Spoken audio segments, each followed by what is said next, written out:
sobat muda, pasti kamu sudah tidak asing lagi kan dengan Bekasi? Salah satu daerah di Jawa Barat yang memiliki dinamika sejarah yang sangat panjang.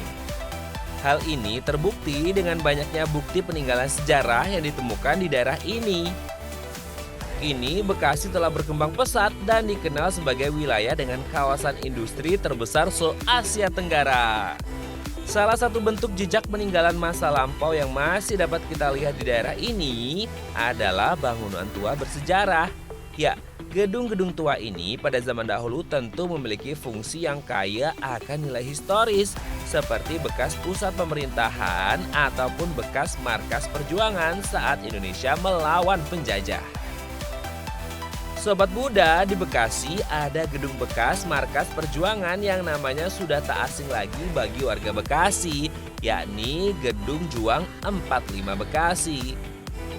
Gedung ini masih berdiri kokoh dan kini menjadi salah satu ikon bagi Kabupaten Bekasi loh. Nah, kali ini tim Indonesia akan mengajak sobat muda untuk mencari tahu sejarah panjang Gedung Juang 45 Bekasi yang kini menjadi museum. Penasaran? Yuk kita cari tahu. Berlokasi di Jalan Hasanuddin nomor 39, Desa Mekarsari, Kecamatan Tambun Selatan, Kabupaten Bekasi, Jawa Barat. Gedung ini pertama kali dibangun oleh seorang bangsawan Tionghoa bernama Kou Chengki. Ia merupakan seorang tuan tanah di Tambun dan pemilik kebun tebu yang luas. Kou Chengki diangkat menjadi letnan bersama dengan kakak laki-laki sulungnya bernama Kou Teng Chuan pada tahun 1856. Di pertengahan abad ke-19 hingga akhir masa penjajahan Belanda, keluarga Kou dikenal sebagai keluarga Tionghoa terkaya di Batavia. Sobat muda, pembangunan gedung ini pun membutuhkan 2 tahap proses pengerjaan. Pertama, berlangsung pada tahun 1906 hingga 1910 dan pembangunan kedua pada tahun 1925.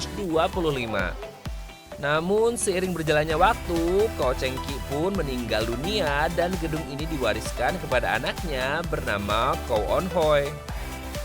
Kala itu, Gedung Juang 45 Bekasi dikenal dengan Landuis Tambun atau masyarakat sekitar menyebutnya Gedung Tinggi. Gedung yang dijadikan pusat partikelir Tambun oleh keluarga Kou tidak hanya dijadikan sebagai tempat tinggal, melainkan sebagai kantor dalam usaha perkebunan dan usaha lainnya yang sebelumnya berada di Molenbeek, Batavia. Sobat muda, pada masa invasi militer Jepang di Perang Dunia Kedua di tahun 1942, kepemilikan gedung ini diambil alih oleh pemerintahan militer Jepang hingga proklamasi kemerdekaan Indonesia pada Agustus 1945. Nah, euforia kemerdekaan inilah yang membuat masyarakat sekitar gedung mengambil alih dari pihak Jepang. Akhirnya, Jepang menarik diri dari Indonesia dan Komite Nasional Indonesia menjadikan Gedung Juang 45 Bekasi sebagai kantor Kabupaten Jatinegara yang kini menjadi wilayah Kabupaten Bekasi. Selain itu, gedung ini juga dijadikan tempat pertahanan dan pusat komando dalam perjuangan mempertahankan kemerdekaan Indonesia dari tentara Belanda yang hendak menjajah Indonesia kembali pada tahun 1946 saat negara Indonesia beribu kota di Yogyakarta.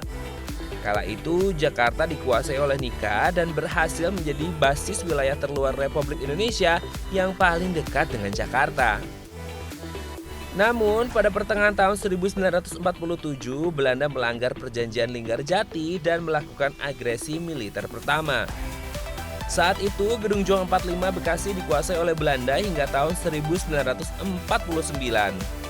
Para pejuang kemerdekaan Indonesia tidak pernah menyerah. Melalui konferensi meja bundar yang ditandatangani pada tahun 1949, membuat Belanda hengkang dari Indonesia dan menjadikan Gedung Tinggi kembali menjadi milik Indonesia. Wah, keren ya sobat muda. Sobat muda, setelah resmi berada di bawah kepemilikan Indonesia, gedung ini kembali menjadi pusat pemerintahan wilayah Bekasi. Tercatat, Dinas Pekerjaan Umum Kabupaten Bekasi pernah menempati gedung ini untuk pertama kalinya.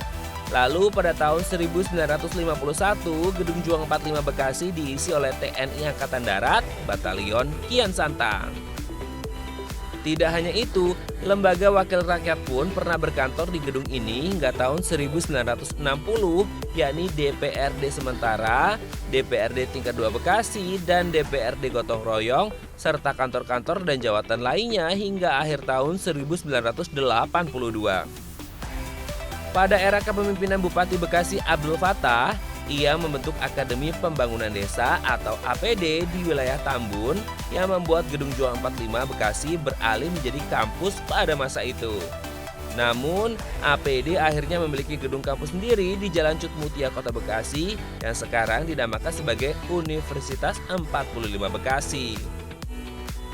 Tidak hanya itu Sobat Muda, pada tahun 1999, gedung yang didominasi oleh warna putih ini pernah menjadi kantor sekretariat pemilu, kantor dinas kebersihan dan pertamanan, serta pernah juga menjadi markas pemadam kebakaran Kabupaten Bekasi.